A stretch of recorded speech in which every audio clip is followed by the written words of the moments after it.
But in the end, the most important thing is, what's the purpose of your life? Why are you here? That's what we want to talk about today. We got to look at what makes you really do what you do.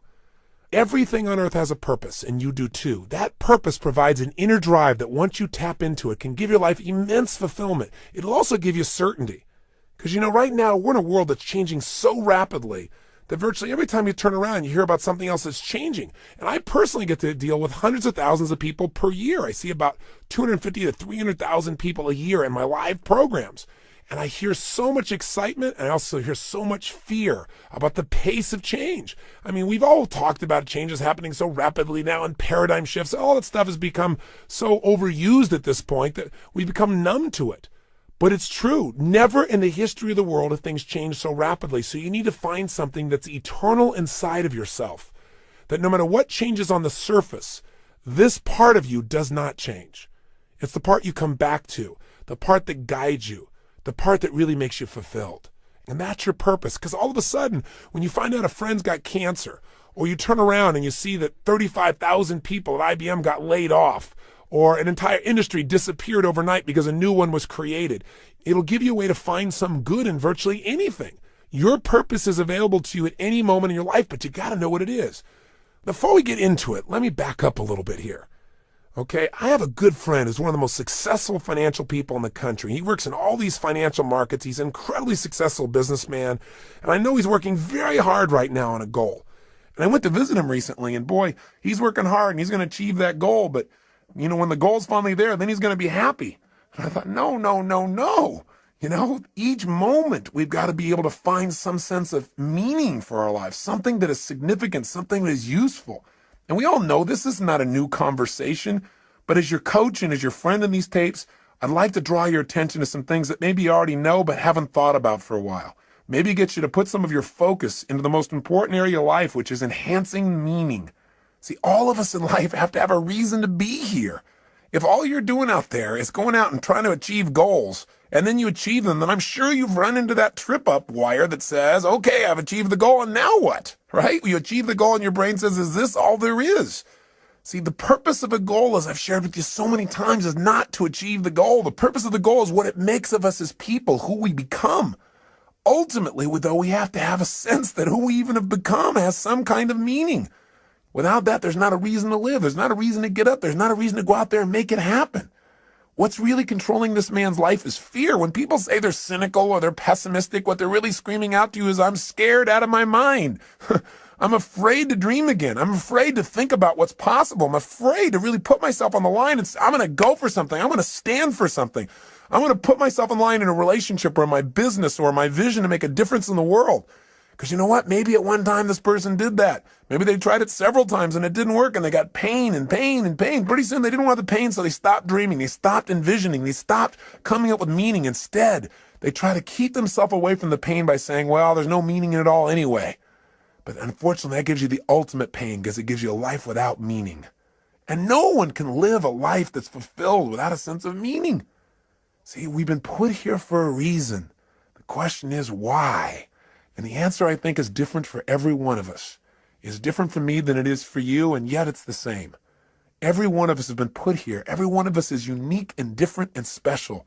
And I believe our Creator, if I may use the word God, if I may, God has put you here for a reason. The question is, what is it? God does not create things without a purpose. Everything on earth serves a purpose. Why are you here? What are you here to do? What are you here to become, to create, and to give? These are some of the most significant questions that you can answer in your life. And even when you answer them, I'm sure that as your life expands, you'll come up with better answers as you get more experience and you get closer in touch with your own innermost being and maybe closer in touch with your Creator as well. You say, Tony, where are you going with this? I'm really going to the essence of giving your life what you deserve, which is knowing that there are no mistakes, knowing that every little thing you do has a consequence. It can be a positive consequences if you choose it. The most powerful thing that has consequence in your life, though, is the thing we talk about so often, but I got to say it again, and that is what's really ultimately shaping our lives are our decisions. The first decision is the decision about what to focus on. Where your focus goes is going to determine how you think, how you feel, what you do. ultimately what your life turns out like, what you're able to contribute. The bottom line is we must find an empowering focus out of any situation. The second decision that shapes our life and the meaning of our lives are the decisions that we make about what something means. Meaning is ultimately something we determine. That's the exciting part about it, and that's the scary part about it. And the third decision, of course, is what are you going to do when something happens? See, so much of the fear that we see in life comes from the fact that most of us don't feel like we're in control. We're running around trying to control all the events of our lives. And every single one of us is going to experience multiple situations in our life, no matter how skillful we are, where we cannot control the event, where it's just not something that we can control because we didn't initiate it. Anytime you're dealing with other people, this is going to happen. Anytime you're dealing with Mother Nature, this is going to happen. Most of us in life are so afraid something's going to happen that we can't control, and therefore we're going to get pain, that we try to avoid those things we can't control. We try to shape our lives, where we spend our time, who we spend our time with, what we do, by environments that we feel really comfortable in, where we feel like we're really in control in them. But what that does is it limits the shape and quality of our lives. We've got to be willing to put ourselves out there to discover what we're really capable of when we're put in environments when we don't know what to do, when we don't know what things mean, when we're not sure. It's in those environments that we grow the most. It's in those environments that we discover more of our true purpose as human beings. It's there that our character is shaped. You know, so many times we set goals or we have dreams or we have plans and we work our tail off and it doesn't come out the way we want. And a lot of people come out of those situations disillusioned or angry or resentful or frustrated. They look for someone to blame. But you know, sometimes I really truly believe that not getting your goal is part of the design. It's part of the game plan, causing you to dig inside and discover more of yourself, to really begin to use your real capacity as a human being, those traits that are within you that only expand when they're challenged, when demands are made upon them. You know, I truly believe that God is not so much interested in our convenience as he is in our character. You know, and I also believe that because something hasn't happened right away when you wanted it and designed it didn't work out, doesn't mean it's not going to happen. It's really a test of how committed are you. It's really a test designed to make you become more. God's delays are not God's denials, unless you give up, of course. If you don't do your part, then of course, whatever you've envisioned will never come to be. But we have to be willing to continue to put ourselves forth and know that events will show up that we can't control. So let me ask you a question. You go, okay, I understand all this, Tony, but how do you ever have a sense of certainty in a world that's changing all the time, where you set goals, you do all the right things, and it still doesn't always turn out right? How do you live in a world where suddenly something can happen? It could take away your whole business, or, you know, a storm could come and take away your home, or some calamity could happen to your personal family, or a disease could hit, or someone could die. How do you deal with all that? And the answer is, you have to know the one thing you can control is not events. What you control is what things mean to you. And therein comes the secret to life.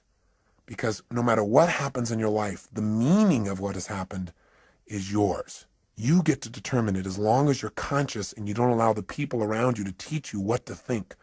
And as long as you don't just go on automatic pilot and allow your nervous system to make up connections that are false. Let me give an example of what happens to people. Certainly by now you realize that what you do as a human being is primarily driven by your need to avoid pain and your desire for pleasure, right? But see, all of us have learned through life that certain things mean more pain than others. And so some people are driven by their fear, right? To experience the emotion of fear is the most incredible, painful thing they could ever imagine, so they'll do anything to avoid being in a fearful situation. Other people are driven by their desire to feel the sense of adventure. Obviously, they make decisions differently. They focus on different things in life. They can walk in the same room as someone who lives in fear, and they're going to notice different things. They're going to want to sit in a different place. They're going to want to try a different kind of vacation than someone who's trying to focus on how to be secure. What drives you? Are you driven by guilt? Are you driven by your past? When we use the word driven, the word drive, it really means to guide, to control, or to direct something. So what's guiding you? What's controlling you? What's directing your behavior? What's directing your focus? What's directing the meaning you're pulling from your life? What is it? Is it your parents? Is it the competition you have with somebody else? Is it wanting to prove somebody wrong? Is it your desire to contribute? Is it your desire for joy or happiness? Or is it a sense of purpose that's driving you? A sense there's something out there for you to do. There's something you're designed to evolve into, to become, to share, to give, to create. You don't even know what it is. But you're willing to trust that each day more of it's going to come out. See, whatever drives you, That's what's shaping your life. And the challenge is that most of us never consciously decide what we're going to have drive our life. See, we're not stimulus response animals, but we can be stimulus response animals. Our nervous systems are designed to help us. They're designed to be a source of decision making. They're designed to help us very quickly when we have an experience, figure out what is the source of that pain so we can avoid it in the future. What is that source of that pleasure so we can have more of it in the future? But when we don't think things through, when we don't think things through in an empowering way, when we don't have faith that there's a higher meaning, we tend to settle like animals for the lowest meaning that we can find. Well, this is happening because I'm a bad person. This is happening because there's something wrong with me. This is happening because I'm just destined to fail. Or worse, very often in life, we don't even consciously think things through. Our nervous system just makes quick decisions. Hey, every moment you're alive, whenever you have a significant amount of pain, your brain says, hey, what is the source of this pain? And it uses 3 criteria, I'm sure you remember, to determine what the source of your pain is. It looks for something that is happening about the same time you're having the pain that is unique. Because after all, you weren't feeling pain a moment ago. You got pain now. What's unique about this situation? It looks for something that is recent. Something's happening about the same time you have the pain. And it also looks for something that is consistent. Something that whenever you've had pain in the past, this has also been a factor in that situation. Let me tell you how these 3 criteria can help you. You go out one day when you're a child and you touch a hot stove. You feel some pain. You pull it back. Your brain says, okay, what was unique to that moment that gave me the pain? It looks around and says, this burner, right? And says, what was happening about the same time I felt the pain? I was touching this burner. And what's consistent about it? Well, maybe nothing until you do it again. After doing it 2 or 3 times, or maybe one time because it hurt enough, maybe one time is consistent. It's like when somebody says to you, you always do that. I don't always do that. Yes, you do. You always do it. I've done it one time. Yeah, but, well, that's always. Well, human beings can make a one time consistent if it's painful enough. So the bottom line is, what do you learn? Your nervous system learns you don't grab burners, right? You just don't do that. And so in the future, when you're trying to make a decision about what to focus on, what things mean and what to do, and you're going by a burner, one of the options is not to go grab that baby just for fun. So as basic as this lesson is, we fail to realize that this simple system that assists us so much in making decisions because it helps us discover what is the source of our pain or our pleasure so we can avoid the pain, gain the pleasure in the future. This simple system can be misguided or misinterpret information. See, here's how it works. I'll give you an example. I was doing a date with Destiny only a couple weekends ago, and several people were having major challenges in their life. And one lady just couldn't get herself to really have any meaning in her life. And as I kept digging, the real problem that she had is she felt lonely because she felt disconnected because she wanted to have someone she could share her life with. But she couldn't get herself to do that. Why would you guess someone couldn't get themselves to be able to share their life? Not hard to figure out, is it? Pain. Person obviously, as I guessed, had a painful relationship in the past, which she had. It was so painful that she'd linked up in her head that marriage, because she'd had a previous one that was painful, equals death. Well, that'd kind of keep you away from getting into a closer relationship, right? How did her brain do that? Well, she said she was in this relationship. It was so great. But after they got married, this man became physically abusive, verbally abusive. He basically did everything he could to control every aspect of her life. And the worst thing of all, when she finally developed the courage to divorce this man, he threatened not only her life, but he also threatened their own son's life. And when that happened, she got linked up. Marriage equals death to not only me, but potential loss of the life of my child. That's even more than the loss of her own life for her. Well, it's not too hard to figure out that if your brain says, why am I feeling this ultimate pain? And it looks for something unique and says, well, because I'm married.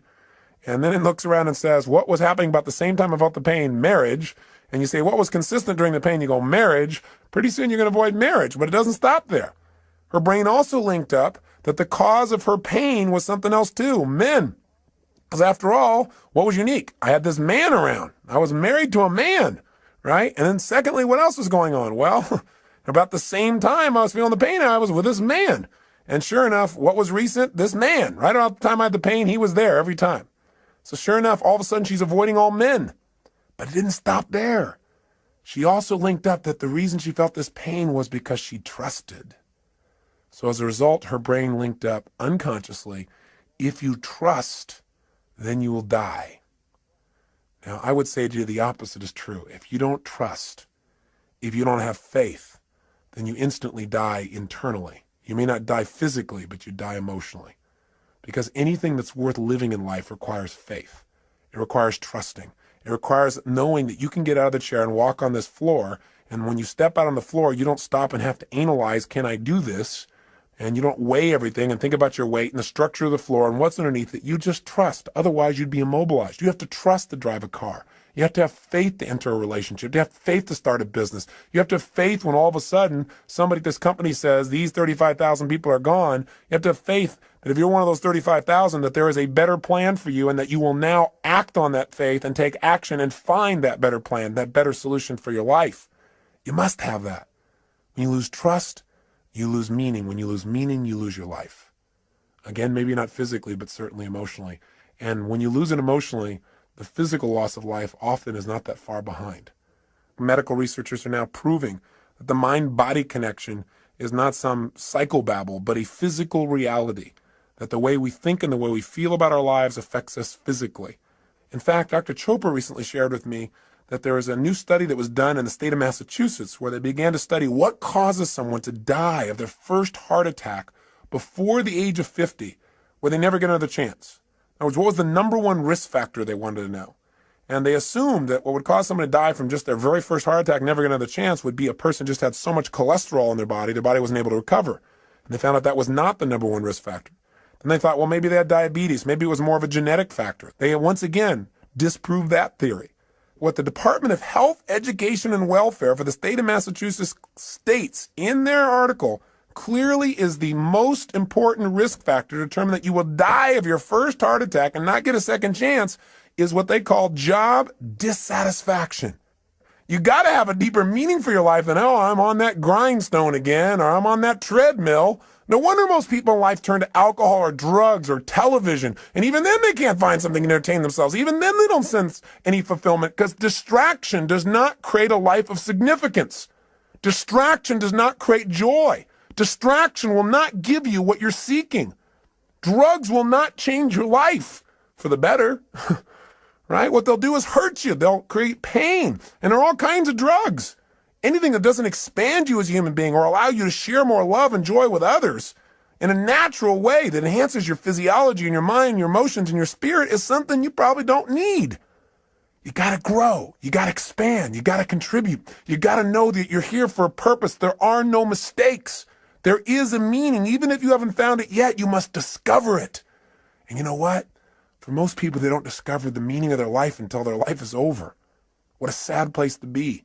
Or until they have a life-threatening illness. Or until somebody very close to them that they love is about to leave them. You don't have to wait for the pain to discover the meaning. So, well, how will I know when I found the purpose of my life? You decide what it is. You discover it and you decide this is it. And maybe later on I'll refine it. I probably will. But for right now, this is why I'm playing the game of life. This is what it's about. Every day, if I'm just being this way, if I'm just doing these kinds of simple things with other people, with myself, then I know I'm on track. I know there's a reason for my existence. We all have that. Now, I know you know the story of Viktor Frankl, right? The man who wrote Man's Search for Meaning.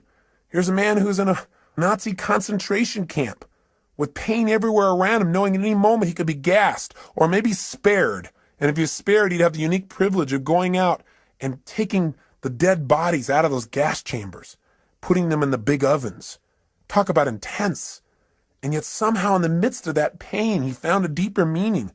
The meaning was that even though he was in pain in the moment, that somehow, someday he would survive this and he would come to share the story so that this would never happen to other people in the future. He couldn't find a meaning in the moment. He found a meaning in the future. And for most of us, the meaning that we want for our lives is here today, and it's preparing us for an even greater meaning in the future if we'll just use all of our life's experience, the pain and the pleasure, to become more, to prepare ourselves for whatever it is that our Creator has brought us here for, to prepare ourselves so that at the moment of truth when we are needed, we will deliver. And my real belief is we're going to be delivering all along the way. It isn't something that someday you're going to do. It's something you every day are doing. You know, my former spouse, Becky, just recently lost her father. And it's been a tough time for her because in a very short period of time here, she's lost both her mom and her dad. And that's an event you cannot control. And God knows we tried. You know, 3 years ago when they told us that her father had cancer, they told us that he would die within a period of anywhere from 3 to 6 months. And we just did not allow them to tell him that. for the obvious reasons, you know what I believe from all the people we've learned from everyone from Dr. Bernie Siegel to Norman Cousins to Dr. Deepak Chopra. We understand the mind-body connection. If someone decides that because they have some dis-ease in their body, what it means is they're going to die, then of course they will. And fortunately, he never found out that diagnosis. And what we did is we kept making sure he had a compelling future. He had a sense of meaning, a variety of things that he was needed for. And it was amazing how he physically responded. We had a trip scheduled for him to go to Fiji on, which he went on, and talked to him about how we needed his help with our resort there and helping some of the Fijians in the garden, because the garden for him created so much meaning in his life. It's about supporting, about nurturing, about helping life along a little bit. And so that he was excited about, and things we wanted him to do with his grandkids. And so we kept giving him compelling futures. And sure enough, 3 months went by, he was healthy. 6 months went by, he was healthy. A year went by. And through a variety of interventions, pretty soon he seemed to be better, until just recently when we started getting phone calls from his neighbors. He lived up in a place called Rand, Colorado, a little town with 14 people in it that he's been a major part of for years and years. And they started to call us to tell us that they didn't think he could take care of himself anymore. So we flew out and brought him back here. And in the first few days, he was in phenomenal shape. It was like he was completely restored, being around the grandkids and being in the environment. He was all excited to share about things that happened in his little town of Rand that he helped to create there, about the calves that he helped to deliver, and about the planting season and how they're helping people through the winter and some of the stories they've been telling. And he was just totally alive. And then we took him to doctors for a series of tests. They said they wanted to keep him overnight. The next day we called and I spoke to his main doctor, and he said it looks like he just has a form of meningitis. So he said that'll be real easily treatable and he should be okay. And he said, don't worry. He said, we're just going to do a series more tests because he's a bit dehydrated. He lives at an altitude of about 11,500 feet and he's not drinking enough water. And he said, so, we're going to run a couple more tests, he said, next day. He said, but I think he'll be fine. He said, I have to go out of town. He said, my, partner doctor will be working with him. So he said, I've passed on all the information. You can check in with him tomorrow. Well, the next day, Becky went to go see her dad, and I was out doing a seminar, and I got a phone call, and the phone call was that they'd done additional tests and that they'd found out that the cancer had spread throughout his spine and into his brain. And while it wasn't treatable before, when they told us 3 years ago, it's certainly not treatable now, and that they thought he would die within weeks. The worst part was, though, that they also told this to him before they told it to Becky. So he had no one there to support him through the process or to give him other options. When I found this out, I became so angry with the doctors because I focused on how he'd violated what we asked them to do and how the other doctors should have told his partner doctor not to tell him yet, to allow us to talk to him, to prepare him for the situation, that it was so harsh, it was so unfair, and the meaning of it was that it was going to really harm him, that all of a sudden he would give up hope. And what I wanted to do was lash out. And fortunately, I didn't lash out. Instead, I started to focus on what's happening to Cecil. What can I do? So went to go see him and talk to him, and it was unbelievable. He looked like he just aged 10 years in a day. Because what had happened is he had no future. There was no purpose in fighting the pain or trying to make things happen or, trying to tell stories or do anything, because after all, you're going to die anyway soon. And that was kind of the way he was interpreting it. And sure enough, no matter what we said, he just didn't seem to respond. He just seemed to go into a total stupor. And for the next day and a half or so, he just sat in a corner.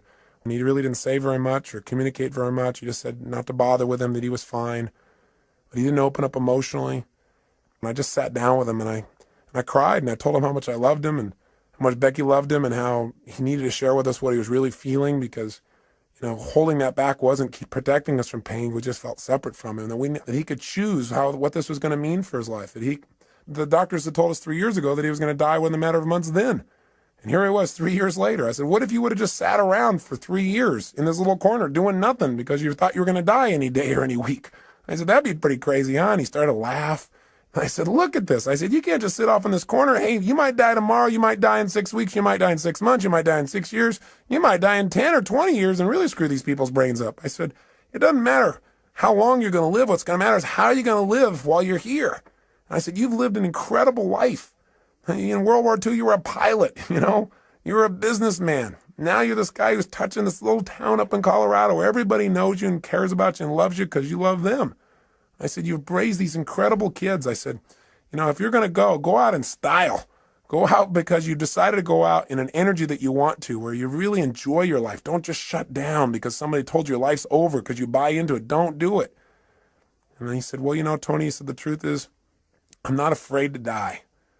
And he said, everything you said is true. He said, my life has been so rich. And he says, I feel like, I've lived my purpose now. I look around and I see my kids and I see what they're like as people, and I see what I've done, and I think maybe it's time for me to go now. And I said, listen, if you're deciding to do that because you really want to go, I said, then, I love you. He said, I'm sure I'm going to cry, and I'm not going to try and keep you here, and neither's Beck, because we love you. I said, but at the same time, don't leave because somebody tells you it's time to go. He said, well, I don't know. I said, well, when it's time to go, you'll know. I said, and you can go consciously. You can decide when it's time. You don't have to wait till the pain is so intense you can't stand it. But at the same time, don't go any quicker than your meaning is done. And I think right now you're teaching your family a lot of new lessons. He said, yeah, that's probably true. And I said, so what do you want to do? How do you want to do things? I said, let's get your fanny out of here. Let's get about. And we had this great conversation and talked about all kinds of things. I won't bore you with the details, but I let him know that he never have to worry about his daughter, and that she had become the kind of person he could always be proud of. And it was amazing because the next 3, 4, 5 days, he came to life. All of a sudden, there was a purpose in things again. All of a sudden, he was alive. He'd go out by the pool and tell stories and so forth. And he went over to the polo grounds and did all kinds of just really great things. And then I went away for a seminar, and I came back 2 days later, and it was like he was gone. He could barely even talk. He's having a difficult time holding himself up. We had to have round-the-clock care for him. Pretty soon, he wasn't able to carry on a conversation. He would start talking gibberish and start seeing things that were invisible and point to them. And we could tell the end was coming. And as the end started to come, there was more and more pain and tears, and we felt it all. And I also, at the same time, reminded ourselves that, hey, we're making this thing that it's lost because of our short-term thinking about this man and his body and his presence, but his life will live on beyond his physical presence here. And for him, what it probably means is freedom. Finally be free of the painful body he's been in for so many years. For him, it's a chance to be with his wife, Becky's mom, a chance to be with other loved ones. There was another meaning that could give you joy at the same time you're feeling pain. And so we tried to focus on those. And then one night I got home, and all of a sudden I was called by the nurse, and she told me that Becky's dad had just passed away. And I had to share it with Beck, and we cried and we talked, and at the same time she felt an incredible sense of peace for him. It's amazing how instantly how we felt could change just by changing what we focused on, from our loss to his gain, to the feeling of joy for him to be free. We couldn't control the event, but we could certainly direct our own minds by thinking beyond ourselves to something deeper, to a deeper meaning in life. I got back yesterday from going with Becky up to this little town in Rand, Colorado. It's a little town I'd never been to before, but Becky had been there many times, and I got a chance to see where Cecil lived and the impact he had. He didn't really want a funeral. He never liked people who, quote, put on airs for anything. He was a simple man with simple values and a simple mission. And when I got there, I looked around, and he never explicitly said what the mission of his life was, the purpose of his life.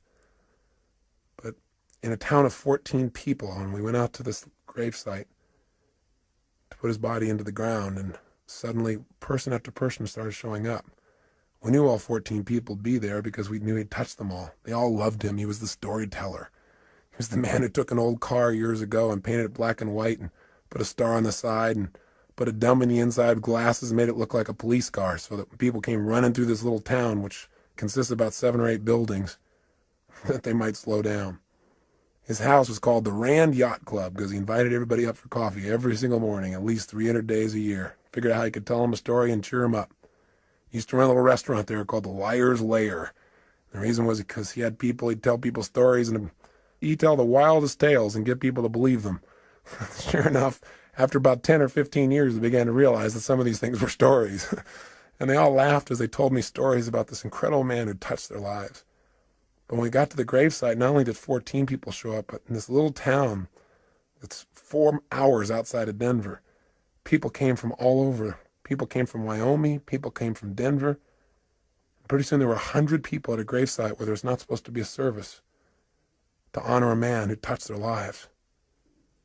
And so we said, we don't have a formal service because that's not what he wanted, but before we put his body in the ground, does anybody like to say anything? And they all talked about how he touched them, how their life was greater because he was such a loving soul, that his smile had touched them, that his stories had touched them, that just his manner, that he was a lover of people and animals, that because he'd been in this town, their lives would never be the same. And people who'd come through the town just for a day, just his little kindness.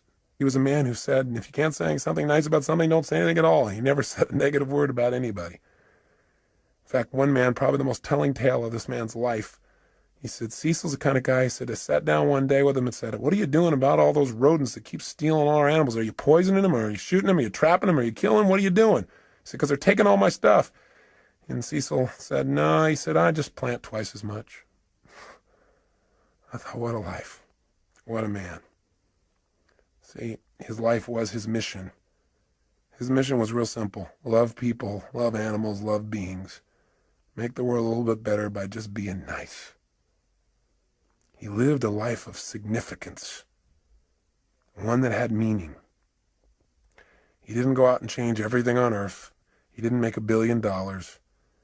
He doesn't have people writing him up everywhere, but he changed people's lives. And he died in his sleep, out of pain, the day he decided to go. And he created in his family a greater sense of courage to look at life in a new way, and a greater sense of dedication to give even more. He added to our drive. He added to our commitment to be givers in life, as he was to any soul who had the privilege of coming across his path.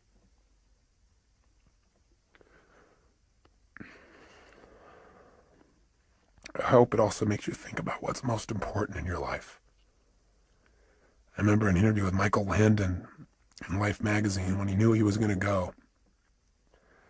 And he said, quote, somebody should tell us right at the start of our lives that we're dying. Then we might live life to the limit, every minute of every day. Do what I say. Whatever you want to do it now. There are only so many tomorrows. If you and I are going to live our lives fully, then maybe sometimes we can take the experiences of those around us and learn from them. We can learn that in all of our lives we're either warnings or examples. Cecil's life was an incredible example. He didn't think anything in life was insignificant. Not a rodent, not a flower, not an animal, not a stranger passing through. He lived by a philosophy that they also live in Fiji. By the way, Fiji was his favorite place. One of the last things he told me was the happiest time of his life, the last few years, were the trips he took to Fiji. I think it's because he felt like there everybody understood what he understood. And life is meant to be a happy, to be a joy, to appreciate the little things as well as the big things, to appreciate one another, to be givers, to be lovers of life. I say to you that if you're driven by anything other than your love, than your spirit, than your desire to contribute, your desire to grow and expand, if you're driven by your need to please others, if you're driven by your fear, if you're driven by your past, maybe it's time to free yourself. And the way to do it is decide. Decide consciously what you want your life to be about.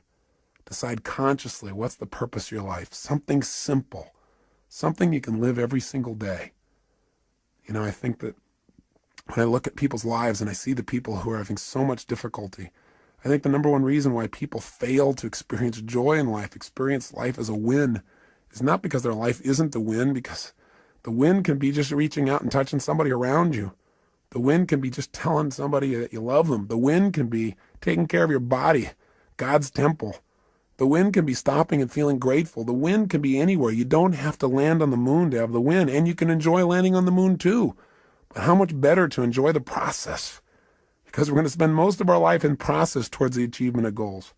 Now, I'm not saying don't go do things, and I'm not saying don't have grand schemes and dreams, and I'm not saying don't do those, because our lives are better because people have dreamed huge dreams and they've made them happen. But I'm saying don't do it at the expense of not appreciating what's true along the way. And What Cecil's reminded us of is all those little things that are so, so important. And we've always believed they're important. I feel like we've always lived that they're important, but I just want to redouble the effort. It's part of my commitment to him. And so in his honor, I challenge you to do the same. I challenge you to hold yourself to a higher standard. I challenge you to realize that you're here for a purpose. There's something for you to do and be here for yourself and for others. You can't just do for others, not do for yourself, or you won't be here. So this is really designed to get you to ask yourself, are you being efficient? Or are you being effective in your life? There's a big difference. If you're being efficient, then what you're doing is you're doing things right. But if you're being effective, you're doing the right things. Are you doing the things that are going to give you the most joy in your life? Why are you doing what you're doing? And where is it taking you? You know, we all need to have what I call a code of conduct, a set of standards we hold ourselves to every day about how we're going to be as people, the kinds of states we're going to live in, because it's out of those states that we affect everyone around us. Just stop and think about what's most important. Think about why you're here. What's the purpose of your life? Step out of the moment and into eternity. Think about what's eternal when you're feeling insecure. Start to realize there is something inside of you that is never ending, that there's something inside of you that is unchangeable. And that's the part of you that knows what is right, what to do, and why you're here. And so, you know, it may sound metaphysical, it may sound religious or spiritual. Call it whatever you want. But know that the bottom line is that you are here for a reason, and that it's a special reason that only you know. And it may be that you haven't found it because you're looking for something huge. And it may be that you're living it right now. You're just not appreciating your purpose. Maybe what you're doing right now is your life purpose, this thing that you detest most. Or maybe what it is doing is giving you the challenge to really discover something within yourself that will allow you to give and be more. Because life is about two things, being and doing. How are you going to be as a human being? I mean, ultimately, our destiny is who do we become as people, and what do you do? What do you contribute? That's what it's about. That's what gives us a sense of fulfillment. A life of significance is one of growth and contribution. It's one where you decide what your life's about. Simply, what are you here for? Are you here to live, to learn, to grow, to share, to love? What are you here for? I'm asking these questions. I'm hoping you're thinking, not just listening to me. What is the special plan for you? You've got to discover the purpose of your life. There is a plan. There is something here for you that's different than anybody else in the world, and you've got to discover what it is. And the best way to discover is just trust your instinct and say, what is it? If it was simple, it was clear, and I was living every day, why am I here? Because if you never discover your purpose, how can you ever win the game of life? How can you really enjoy it thoroughly? See, I look around at people so often, they're so unhappy, and I think the reason is that they don't ever win the game of life. It's a game they feel like they can't win, like they're always losing. And the reason, number one, is, I think there's 7 reasons. I'll give you 7. I've jotted some down here. I think number 1 is, I think most people never win the game of life. They never feel fulfilled. They never feel joy because they don't know the purpose of the game. If you don't know the purpose of the game, what's your chances of ever winning? Of ever getting to ring the bell and feel that sense of fulfillment or joy or passion or love or whatever it is that you truly want at the deepest level? See, if you don't know the purpose of the game, if you don't know the goal, it's pretty hard to set up your game to win, isn't it? Pretty soon you start pursuing things that don't give you fulfillment. Living somebody else's life other than your own. You got to know, what are you doing it all for? What do you really want? When I ask most people this question, what do you want? They give me answers like, well, I know what I don't want. I don't want to live this way anymore. I don't want to feel like hell anymore. That's not going to give you what you want. What do you really want? Oh, I want to finally be financially secure so I can retire. Great. You know the statistics about retirement? Actuary statistics from insurance companies show that 3 years after a man retires, specifically I'm using men, guess what happens? He dies. To retire is to die. And for some people, this is like their major aim. Think about it. Retirement is going to make you happy. You got to have a purpose. You got to know what it is. You got to decide what it is, at least for now, and know that that vision will continue to expand. Second reason why most people fail at the game called life, because even though they don't know the purpose of the game, they got tons of rules about how it must be played. Right? They don't even know the goal, and they got all these rules they got to live by. And not only do they have rules for themselves, but they have rules for everybody else around them. Rules for how their spouse should be. Rules about how their boss should be. Rules for how people they don't even know on the street should be. You know, it's so often in life we get upset with other people, and it's not about the other people, it's about our rules. They're doing something we know they shouldn't be doing, or they're not doing something we know they should be doing, right? We need to just relax a little bit. We need to realize that whatever people are doing, they got a reason. It may not be a very intelligent reason by our perspective, but who are we to say? And you know what? And maybe it isn't an intelligent reason by lots of people's ideas, but you know what? It is a reason. I mean, it all comes down to how do we wire ourselves as human beings. See, whenever you see somebody, you think they're doing something crazy, have some compassion. Are there any stupid things you've ever done in your lifetime? Or crazy? I would hallucinate based on my own personal experience. The answer may be, you betcha. And the bottom line is, we got to understand that things are going on that we don't understand with people. I remember one time I was talking to Stephen Covey about times where we misinterpreted people's behavior, and he told me about this time when he got on a subway, and this man walked in and brought on a bunch of his kids, and they were just running rampant, screaming, yelling, making noise, creating havoc. And, you know, Stephen's more of a mellow, centered kind of guy. He doesn't like that kind of environment, even on the subway. And the bottom line is, you know, he didn't want to say anything, but he found himself getting more and more irritated. And the man seemed to be just ignoring the kids, like it didn't even matter what they were doing. So he found himself finally to the point where he actually spoke up. So Stephen turned to him and said, you know, do you think you might want to do something about these children? And the man looked at him and said, oh, yeah, I guess I should, huh? He said, we just got back from the hospital. Their mother just died. He said, I just don't think they know how to deal with it. He said, quite honestly, neither do I. Stephen said he felt like absolute garbage. And he said it made him from then on realize whatever's going on, there may be something else going on as well. It made him have compassion. It gave him fewer rules for other people in his life. Not a bad idea. But we were talking about people that don't succeed in life, and why don't they succeed? One, they don't know the purpose of the game. Two, they got tons of rules even though they don't have the purpose. How'd you like to be in a game, and you're trying to win, and you don't know the goal, and you got a zillion rules you got to live by? That'd be pretty frustrating, wouldn't it? Well, add step 3 to it. Here's the third reason people fail to win the game of life, and that is because their rules are in conflict. We've got all these different special rules where we contradict ourselves, where in one situation you're supposed to be one way, and in another situation you're supposed to be totally different in order to be effective. See, if you got a bunch of rules in conflict, which most of us do, you're going to have pain. You're going to have frustrations in your life. Here's the fourth reason why most people don't win the game of life. Because even when the person plays by the rules, they don't always win. In other words, you do everything right, you don't always get rewarded. You give your all. You put your heart and soul on the line. You do everything right, and still sometimes it rains on your parade. Sometimes, you know, a storm comes down and beats the death out of your crop. All of a sudden, you're in the Midwest, and the flood comes and destroys all you've worked on. You know, that kind of messes your brain a little bit. You start saying, hey, you know, why even try? There's no meaning in this. Everything I do is for naught. That's worthless. Not realizing there's a deeper meaning. There's a meaning beyond the moment. That what's happening in this life right now, this event you can't control, whether it's the loss of a father as Becky has gone through and a father-in-law as I have, or the loss of a business, or anything that seems to be a loss, is a gain if you ask yourself, how can I use this? What else can this mean? If I can't use it today, how will I use this someday? How can I turn this into opportunity? How can I make myself more? How can I use this pain to sculpt my soul? What can I do right now to move myself forward? These are the kinds of questions that will support you instead of woe is me, why'd this have to happen? You'll never get an answer to those. Those questions will leave you in an endless loop. Here's the fifth reason why most people fail in the game called life. Sometimes you break the rules and you win. Oh my gosh, you do something you know isn't right. You do something you know you shouldn't do, something that's against your own values, against your own way of doing things, and you get pleasure. And your brain goes, hey, maybe there's some new rules out here. Maybe I don't have to live by these rules. After all, when I worked my butt off and did everything right and held myself to this high standard, I got pain, I break the rule, and I got pleasure. Maybe this is how it's really wired. Maybe I ought to just take a look at life being this way. You know what it does? It takes you away from your higher purpose. It takes you away from what's most important in your life. And while you might get pleasure in the short term, you give up that sense of dignity within yourself that says you're doing the right thing.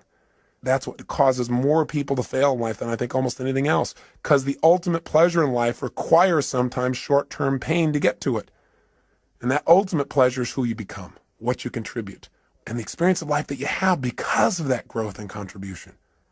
The sixth reason why most people fail the game called life is because in order to win this game, you got to work with 5.5 billion other people who all have the wrong rules. They don't know the purpose of the game either, and they are real clear that there are certain rules you must live by. We all have different rules because we've all learned different ways of getting out of pain and into pleasure in life. We got to learn from one another. And finally, the seventh reason why most people fail the game called life It's because they think it's a life and death game. And you say, well, it is a life and death game. Well, I'm the first person to agree that this is not a practice session. This is the real thing. That's why we got to live it full on. But if you think everything is life and death every moment, you put so much pressure on yourself that you truly will not live life. You live in fear. And that's no life at all. How do you live life and win the game?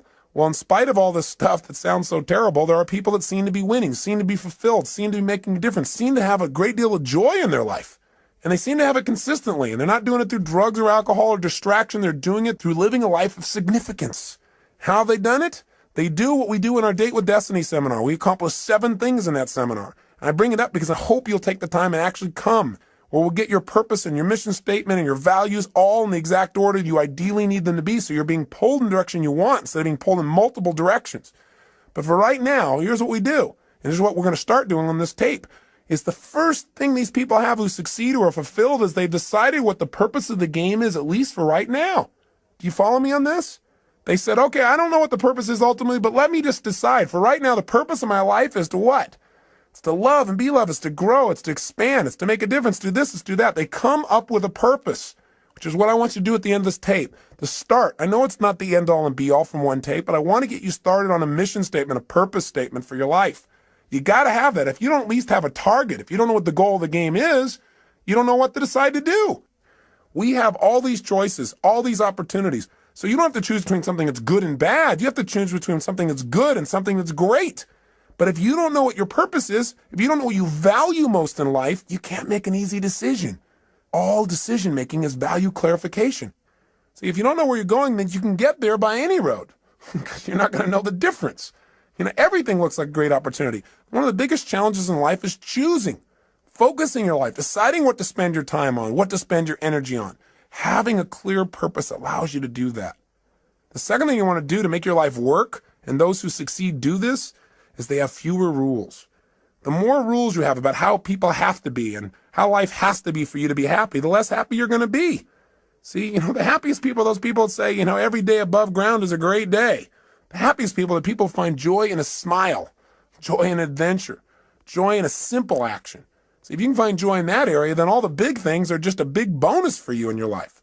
So when you find yourself starting to react to something that someone else has done, then you might want to ask yourself, how significant is this really, right? Is this so bad? Is it okay for this person to have a different opinion, a different view, a different feeling than me in this area? And in most cases, you might say, yeah, it is. What would you have to believe in order to be upset? That everybody has to live by your rules? Well, maybe in some areas that's real important. Maybe some other areas it's not as significant. You can just let go of it and have a lot less pain.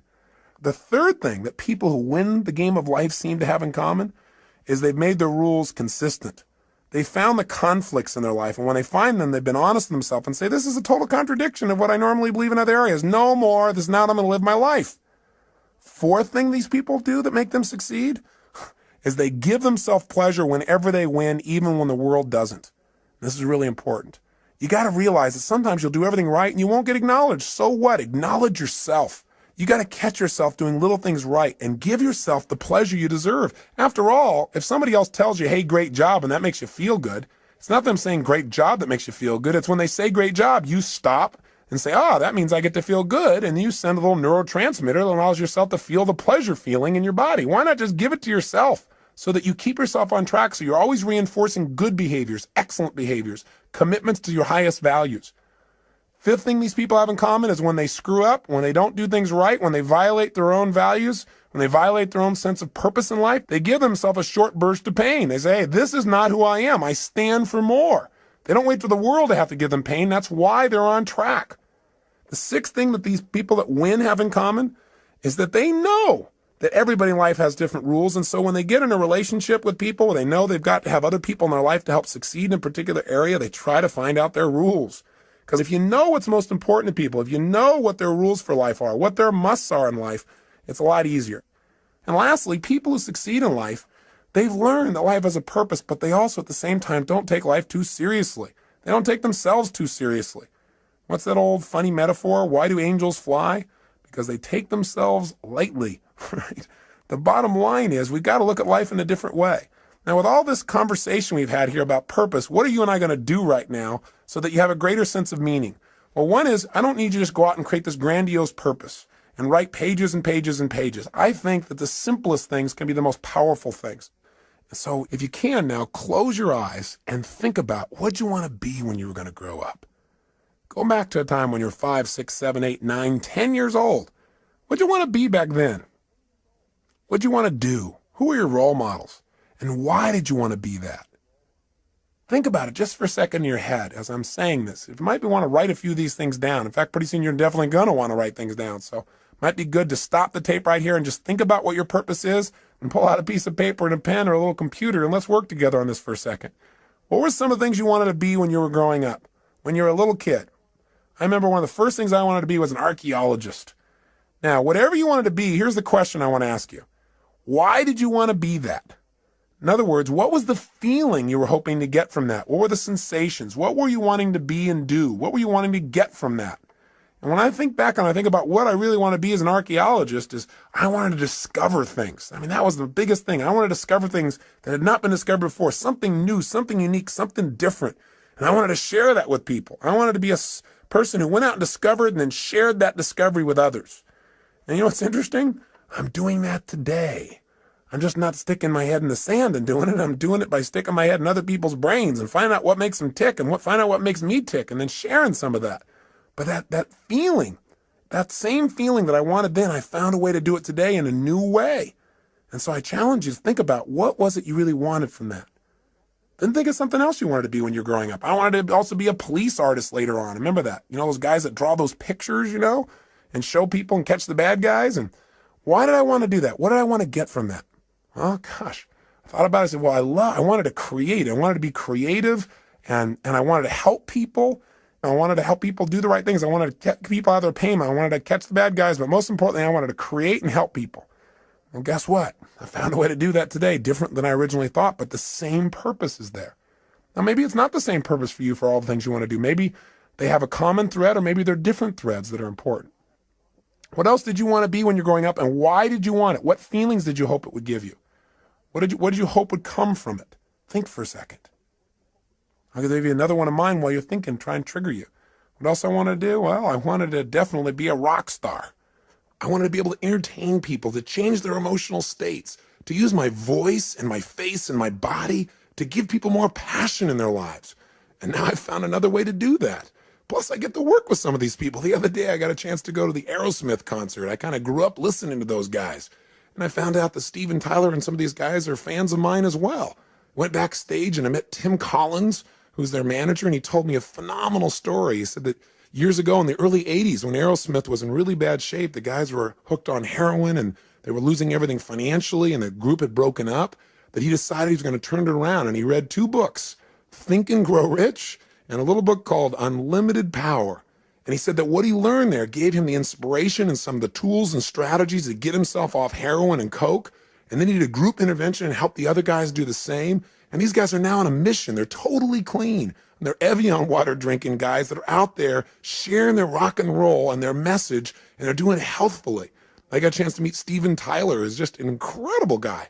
I mean, these guys have been touring for 23 years, giving their all passionately every day. I feel like they're brothers. And it was really interesting because he said, I watch you on TV all the time. I feel like we're walking the same path, And he said, I listen to your tapes. And he said, we really have the same mission. He said, do you think you'd get together with us and do a gig for us? I said, what do you mean? He said, well, the guys on the weekend. Could you maybe do your gig for us so we could all participate on the weekend? I started laughing. I pinched myself. I said, oh, cool. Now I get to do a gig for Aerosmith. I'm not out there rock and rolling, but sort of I am. I'm working with the rock and rollers. So it's fun. So my point is, maybe you're not doing what you originally envisioned, but maybe you'll find a way to do it even better if you have some faith. Maybe if you keep developing yourself and you know at least the emotion you want, the contribution you want to create, you'll find a better way. Most importantly, before you can find a way, you got to know the essence of what it is you really want. What is that purpose? That's what I'm really asking you about. Now, with your eyes closed again, think about a situation in your life when you felt like you're really on a roll. You know the kind of situation I'm talking about, where you just felt incredibly good. You had great feelings, where things were just flowing and things were effortless. When you thought to yourself, wow, I love this. This is what life's about. I love this. Is it. This is it. This is what life is really about. Can you remember a time like that in your life at any age, young or old, where you really felt like you're in that flow? You thought, this is it. This is what life's about. Think of a situation like that right now. Remember that time. Step back into your mind, back into your body like you were then. And look through your own eyes as you were then when you felt like this is what life's about, and see what you saw. Hear what you heard. What were you doing? What were you feeling? What were the states you were in? What were you experiencing? Yeah, think about it. And tell me, what is it? And was there anything in common with this, with some of the other things you wanted to have in your life, the feelings you wanted to have? Maybe you wanted to grow or create or contribute or discover or expand or challenge. What is it? Love.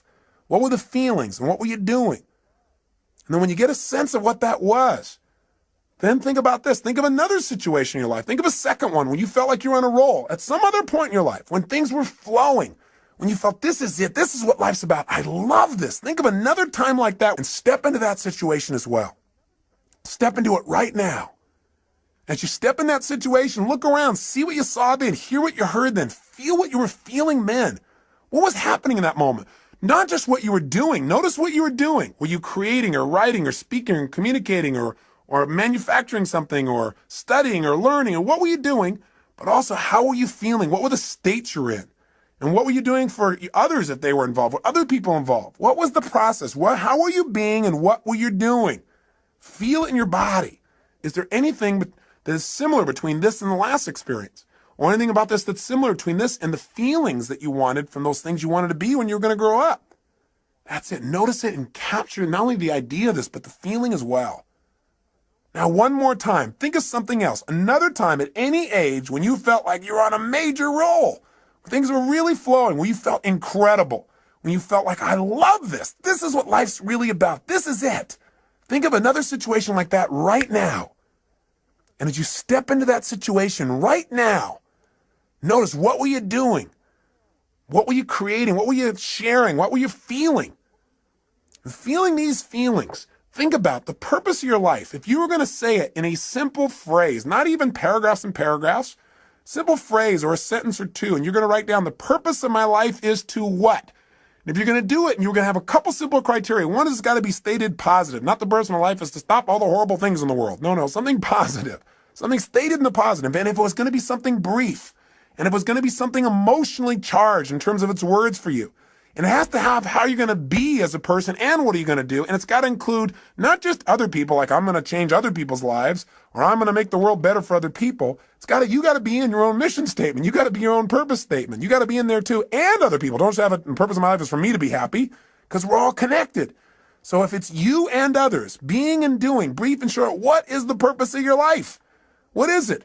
Right now, what comes out of your head? Not the right answer, not the perfect answer, just the answer. The purpose of your life is to be and do what for yourself and others? Just say it out loud. Just say it. Don't even write it down first. If you got pen and paper, then write it down. Purpose of my life is to what? Say it again. Try something. Keep changing it. And if you write it down each time, it'll give you better. So I'd prefer if you wrote it down. But just come up with something. The purpose of my life, for me, Tony Robbins, is to serve God and my fellow man by being a powerful, loving, passionate, outrageous, courageous, strong, playful, crazy example of the unlimited possibilities that God gives when you commit your life to service, when you're really focused on contribution. That's what my life's about. I know what I feel. I can change the words slightly here and there, but I know the essence of my life. And you've got to know what that is for you. That is what will help you to make the decisions. That'll give you the motivation to get up early and stay up late. That'll make you connect with people in a way you've never connected before, but you got to know what it is. And it's got to be more than just you. You and others got to be brief. It's got to be emotional. It's got to be intense. So go do it right now. Turn off the tape and just start writing like crazy. What is the purpose of your life? And when you write something, write another thing. Cross it out and write another one. And keep writing it better and better until you got something you like, then to turn the tape back on. Go for it. Do it now.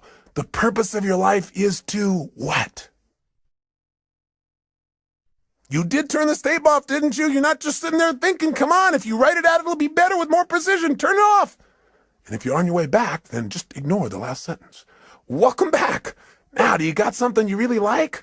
I hope so. Now, I know it's not the end all and be all, and it better not be perfect, or I'm going to come through this tape and grab you. Your job is not to be perfect. It's to be excellent. Perfection can never really be achieved anyway. If you're truly a perfectionist, then it's never perfect. But it's getting better all the time. So what is the purpose of your life? And how does it feel when you think about this is the purpose of my life? Now, let me give you one other criteria. Did you write it so you can only achieve it once you die? If so, change it. Because we don't want you to have to die to achieve your purpose, which is what some people have. It should be something you can experience every day. You know, whatever you do, Whether you're just sitting at the lunch counter, you're walking through a grocery store, you're going and conducting your business, I don't care what it is. It should be something you can feel. And you got to find what that is for you and how to language that, at least for now, so you know the goal of the game. With that, your life takes on a whole nother dimension. So as you go out over the next month, try something. Take this purpose statement and keep it in front of you. Put it in the system you use for managing your time and keeping your to-do list. Put it up on the wall nearby. And as you look at it each day, don't just write it and forget about it. Think about each day, how can I live my purpose more? And when you go to make a decision about doing something and you're not sure why you're doing it, you can always go back to your purpose. You can do it going into a meeting. You don't know why you're going to the meeting? I'm going to the meeting. I'm going to be powerful, loving, passionate, outrageous, playful. I'm going to inspire people to see what's possible if we really serve all the people around us. That's not hard to figure out. You have a guiding principle. No matter what happens, principles don't change. The essence of who you are will not change. The environment may change. The vehicles may change. But what's inside of you won't. And let me say one final thing to you before I send you off and have you take some more time to work on your mission statement. One is, if you want to send me your mission statement to Robbins Research, I'd love to receive it. I'd love to see how you've languaged the purpose of your life. So if you feel like doing that, please do and address it to me personally. But the other thing is this.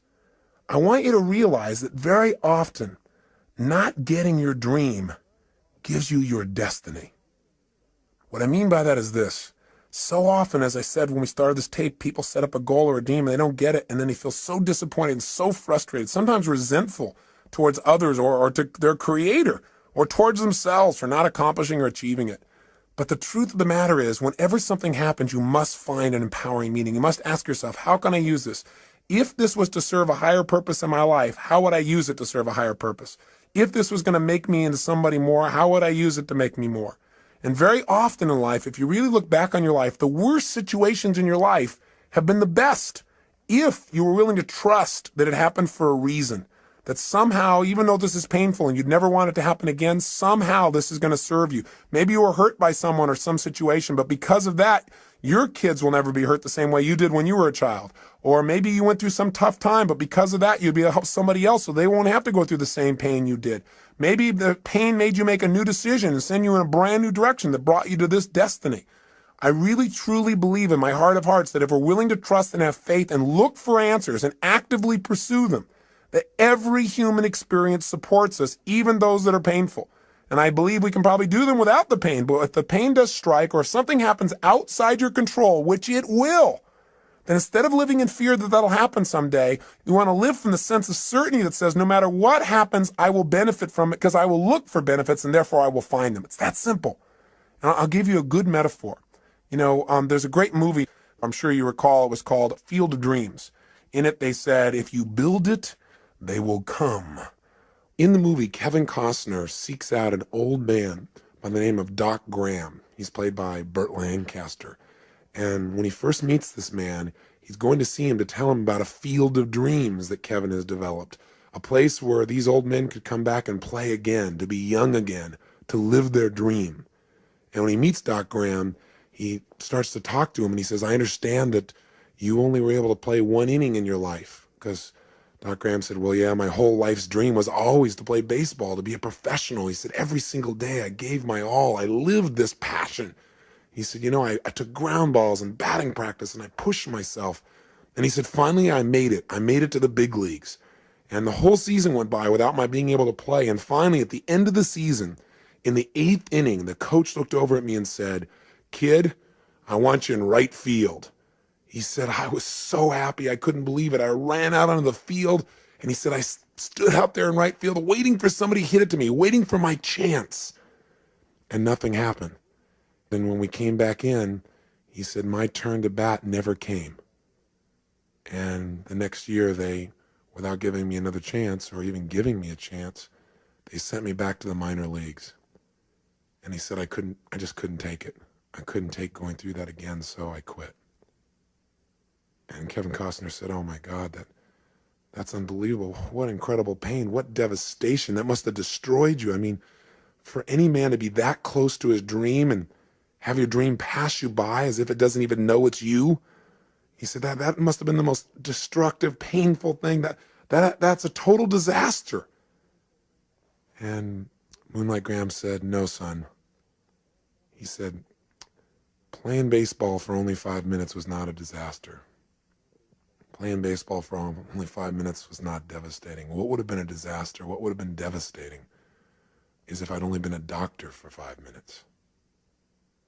You see, if I would have hit that baseball, that might have been the bigger disaster, because then I never would have come to this little town. I never would have saved this man's life or delivered that little girl or got to know the people that now are my best friends in the world. He said that would have been a disaster. In other words, sometimes not getting your dream gives you what you really want, what you really need, what you're really destined for.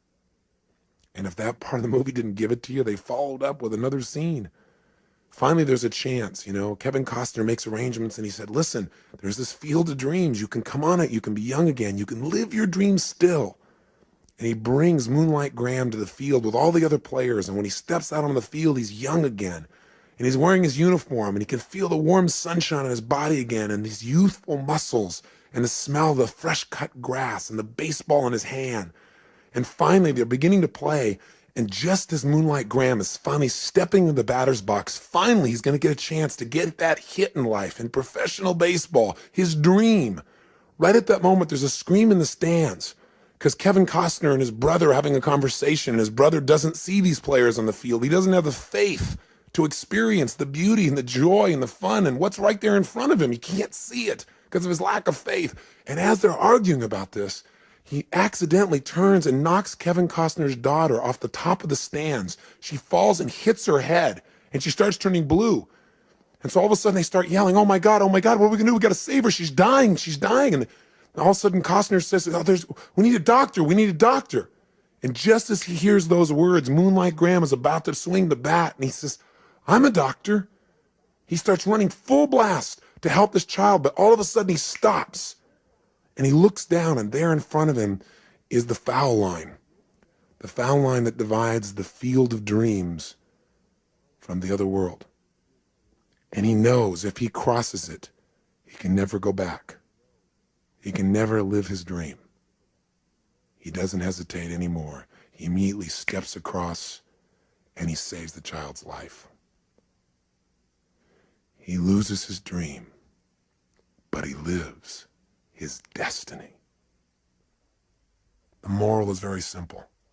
Inside each one of us, there are desires that we have for our personality, those things that we want to avoid pain and want to gain pleasure for. But there are also moral needs.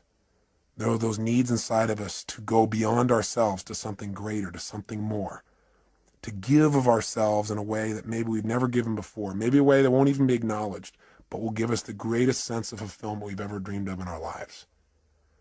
I say to you that if what you've tried so far hasn't worked, all it is preparing you for more.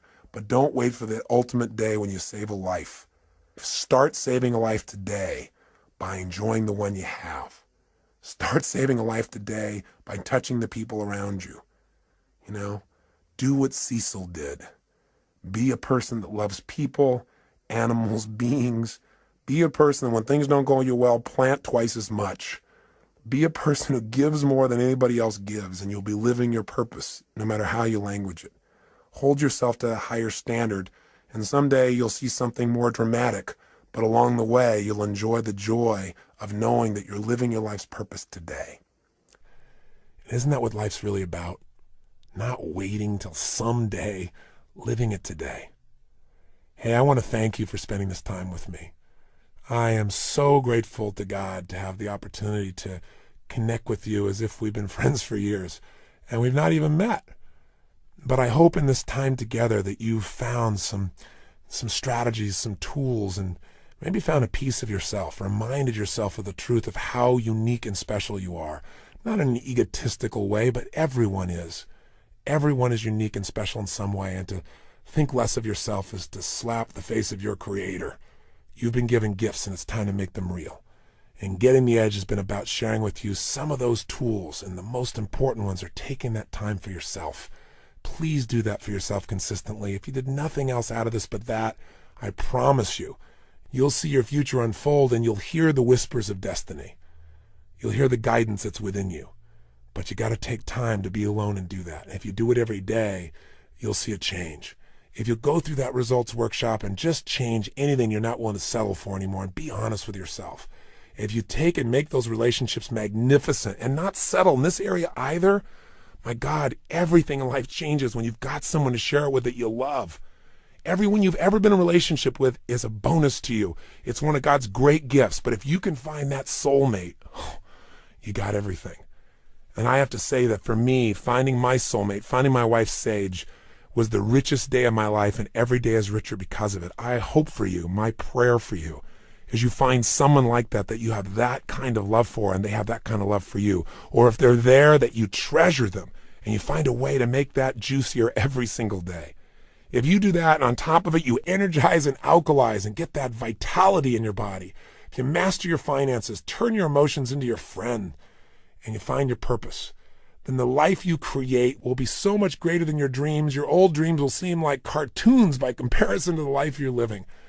And if you're able to make those kinds of changes, you'll be able to stand proud knowing you're the one that did it. But I'll also have a special pride of knowing that maybe I helped in some little way to guide you deeper into connecting with yourself. Because the ultimate edge is connection with yourself, with your creator, with your friends, with your family, with life itself.